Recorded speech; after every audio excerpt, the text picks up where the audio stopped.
बे डिसकासननि उनाव जोंनिसिम जि इनफरमेशन फैदों जे बिटिआर जि एकर्डनि जि दफा दङ बे गासैबो दफाफोरखौ टाइम बाउन्ड मेनार आरो स्पिडि मेनाराव उइदिन माने 30 डेज 30 साननि गेजेराव बे गासैबो क्लजफोरखौ मावफुंजोबनायनि थाखाय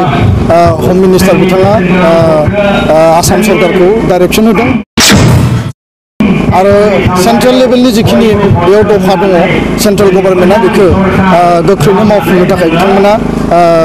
खामानि मावगोन होननानै स्पष्ट भाबै बिथांमोना जोंनो फोरमायहरदों। एकर्ड इमप्लिमेन्टेशना कर'ना भाइरास कोविड-19 नि थाखाय बियो गासैबो भारतआवनो स्तब्ध जादोंमोनब्लाबो दिनै आनलक जानायनि उनाव गासैबो प्रसेसआनो स्पिडि मेनाराव खारदों। मैया जिहेतु आसाम सरकारजों बिथांमोना जिरायनानै बेहाय मा प्रेसिडेन्टनि सावरायनाय बेखौ दा आसाम सरकारजों साननैसो सिगाङाव आसामनि चिफ मिनिस्टार सर्बानन्द सन'वाल आरो आसामनि फाइनान्स आरो health education minister doctor Himanta Biswa शर्माजों रायज्लायनाय जादों आरो बेनि उनाव बिथांमोना दाख्लैबावै दिल्लीयाव सानैबो थांदों आरो मैया स्पेशली बड' पिस एकर्ड बा बिटिआर एकर्डखौ लानानै दिल्लीयाव यूनियन होम मिनिस्टार मानगोनां अमित शाह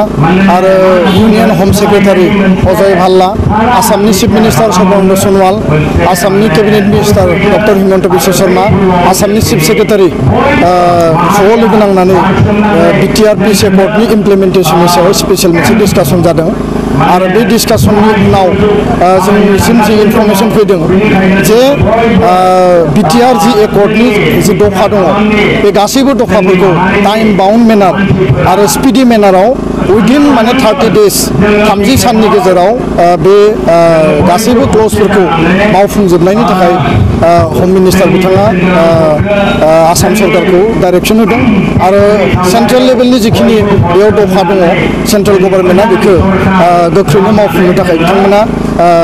खामानि मावगोन होननानै स्पष्ट भाबै बिथांमोना जोंनो फोरमायहरदों आरो दिनैसिम जों जिहेतु एकर्ड इमप्लिमेन्टेशनखौ लानानै कन्टिनिउसलि जोङो खामानि मावगासिनो दङ दुलाराय बर' फरायसा आफादा दा एबसुनि बारग' आफादगिरि प्रमद बर' आरो गोबिन्द बसुमतारी एनडिएफबिनि बारग' आफादगिरि बिथांमोनाबो खामानि मावगासिनो दिल्लीयाव थांदों होम मिनिस्टारखौ लोगो हमदों दा नैबे बेलायाव आङो मोनथाम एंगेलखौ स्पेशलि आं मेनसन खालामनो लुबैयो दिनैसिम जिखिनि खामानिया माने मावजाबाय जे स्पेशली बर' मिडियामनि थाखाय separate directorate of Bodo' medium 2 नम्बराव जाबाय बर' मिडियाम बर' लेंगुवेजआ एस'सिएट अफिसियेल लेंगुवेज बिनि खामानिया सोलिगासिनो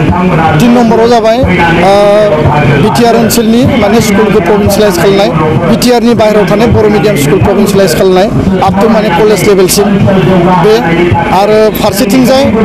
9.2 आरो 9.4 एनडिएफबिनि केडारफोरनि रिहेबिलिटेसन पेकेज सेंट्रेल गभर्नमेन्टनि पलिसि आरो स्टेट गभर्नमेन्टनि पलिसिनि गेजेरजों बिथांमोननो फाइनेन्शियेल एसिस्टेन्स होनाय बे खामानियाबो अलरेडि सोलिगासिनो दं फाइनेन्स डिपार्टमेन्टआव आरो 9.4 नि गेजेरजों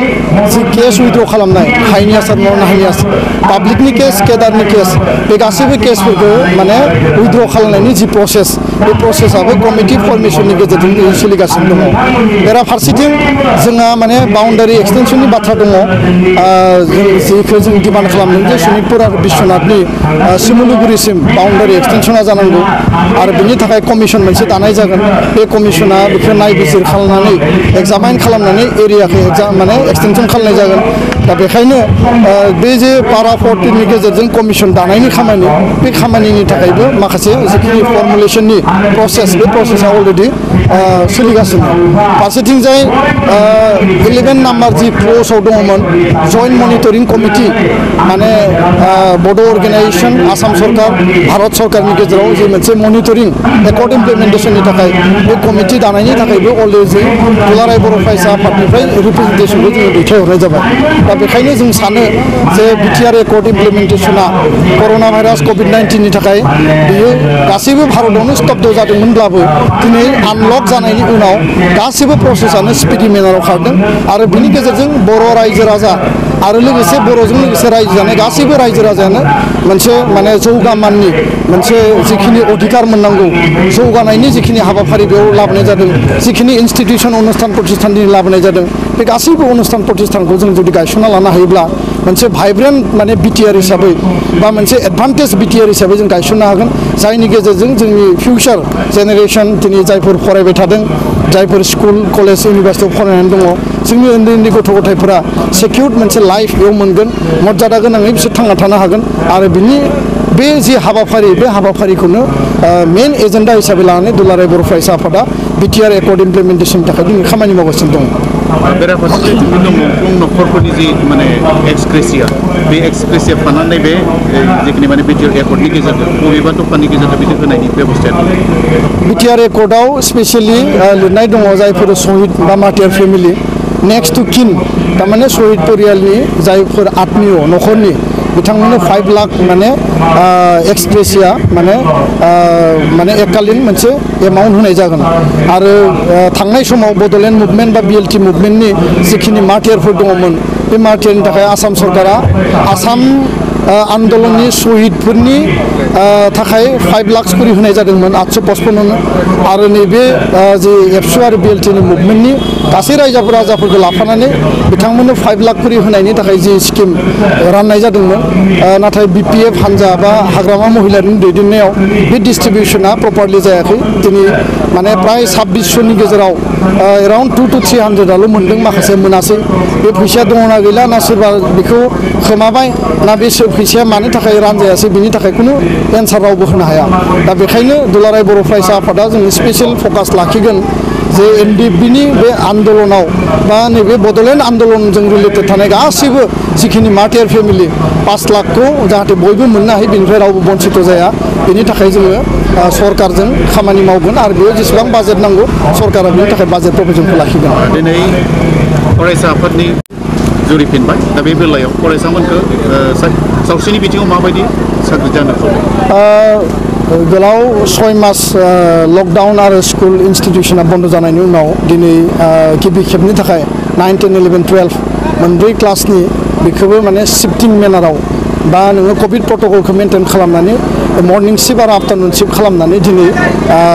स्कुलखौ खुलिनाय जादों नाथाय जोंनियाव इनफरमेसन फैदों गोबां स्टुडेन्टफ्रा दिनै फैयाखै खारन गोलाव सम स्कुलाव जिहेतु गैया बा कर'ना भाइरासनि जि माने बिनि इनफेकसन बा बिनि प्रभाबा दाबो माने बिराद माने डेन्जार माने मोनसे रेन्जआव दङ दा बेखायनो दुलाराय बर' फरायसा आफादा जोङो सेफटि मेजार बा बयनिबो जिउनि रैखाथिखौ नायनानै साफ्रोमबो गार्जेना बा साफ्रोमबो स्टुडेन्टआ बे सेफटि मेनारखौ नायनानै गावबा गाव फरायसालियाव थांनांगौ आरो गार्जेननि कनसेन्ट नङाब्ला गार्जेना कनसेन्ट होआब्ला रावबो फरायसा फरायसुलिखौ माने बेयाव थिनहरनाय जाया बा जबरदस्ति लिंहरनाय जाया दा बेखायनो गार्जेनाबो कनसियास जानांगोन स्टुडेन्टआबो कनसियास जानांगोन आरो टिचिं जि स्टाफ बेयाव जि माने स्कुल एडमिनिस्ट्रेसन बिथांमोनाबो खोब केयारफुलि बेखौ डिल खालामनांगोन होननानै आं सानो दा बेखायनो उननि समाव बेखौ माने एक्सपेरिमेन्ट बेसिसाव जिहेतु सरकारा दिनै स्टार्ट खालामबाय थारैनो बेराफारसेयाव जों नुदों माने जि जायगायाव कभिड-19 थाखाय माने बिथांमोना सेन्टार बनायदोंमोन बे सेन्टाराव खिन्थु दिनैसिम माने साखोन सिखोन खालामनाय जायाखै बे बाथ्राया जोङो नायनो गोनां आरो जिहेतु डिसि डेपुटि कमिशनारा बिनि नडेल एजेन्सि कभिड-19नि जिखिनि माने बेयाव क्वारेन्टाइन सेन्टार बानायनाय जादों बा बायदिसिना शेल्टार सेन्टार बानायनाय जादों दा गोबां स्कुलखौ मेक्सिमाम होननानै बुंनो हायो स्कुल कलेजखौ क्वारेन्टाइन केम्प बानायनाय जादों आरो दिनै बेखौ सेनिटाइज खालामनानै निट एन्ड क्लिन खालामनांगौनि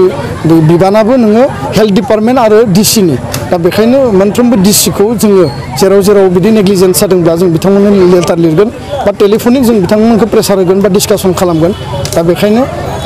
बेबायदि जुदि बबेबा ग्राउन्ड बा बेबायदि जुदि नेग्लिजेन्स नुदोंब्ला पाब्लिकआबो बा जोंनि दालाय इउनिट डिस्ट्रिक्ट एबसुआ जोंनो इनफर्म खालामथों आरो बिनि सायाव जों स्पेसियेल इनिसिएटिभ लागोन जों माने दावबायना नुदों जोंनि भेरगावनो जों नुबाय माने